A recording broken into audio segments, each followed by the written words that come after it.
সিয়াম আসলে কি খণ্ড আকারে কয়েকটি পর্ব হবে। আজকে তার প্রথম পর্ব। তো এই যে আরবি ভাষা সাওম বা সিয়াম আর রোজাতে ফার্সি, এই যে শব্দ, আর বাংলা যদি বলি উপবাস।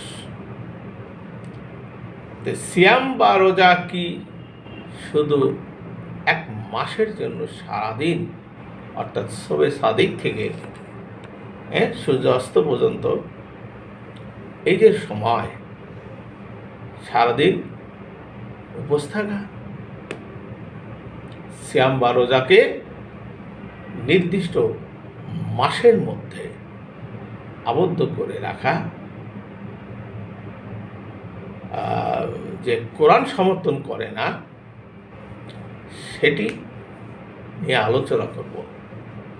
যে কোরআনের হুকুম হলো সিয়াম প্রত্যেককে পালন করতে হবে। কথা বুঝেন?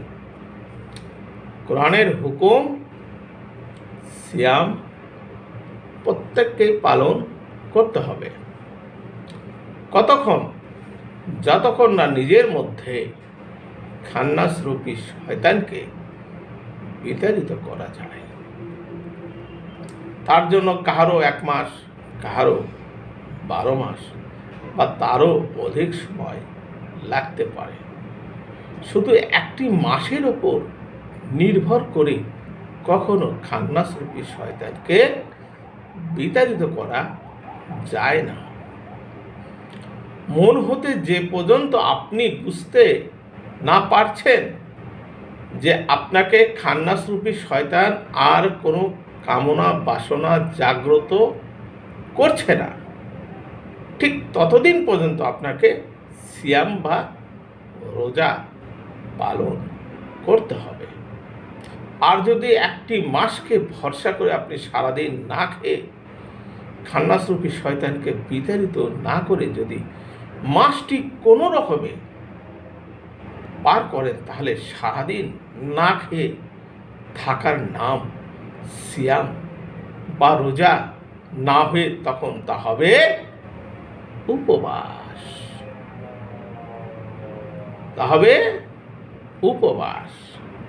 আপনার সিয়াম পালনের ইচ্ছাটা হবে খান্নাসরূপী শয়তানকে আমার মধ্যে থেকে বিতাড়িত করে দেওয়া, যেন ওই খান্নাসরূপী শয়তান আমার মনকে আর কুপথে নিয়ে যেতে না পারে। আমরা আবার দ্বিতীয় পর্বে ফিরছি।